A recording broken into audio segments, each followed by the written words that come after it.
Ang alamat ng Panggil Bridge. Noong unang panahon, may isang pamilya, ang mag-asawang Fidel at Gloria. Meron silang tatlong anak na si Pinoy, Bongbong at ang sutil na si Digong. Ang sabi ni Fidel, kailangan natin ng bigas para tayo ay makatawid. Ngunit namatay si Fidel nang hindi nakahanap ng bigas.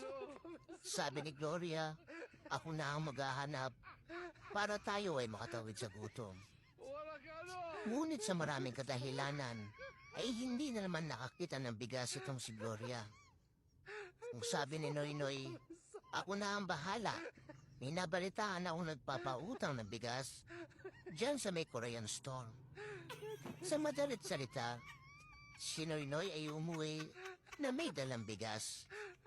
Pagkakita ni Digong, ako na ang magsasayang wika niya. Ngunit habang sinasayang niya, ay dumating ang kanyang mga kaibigan, si Peter at si Michael. Niyaya ito na puntahan ang kanyang nililigawan na si Dharma.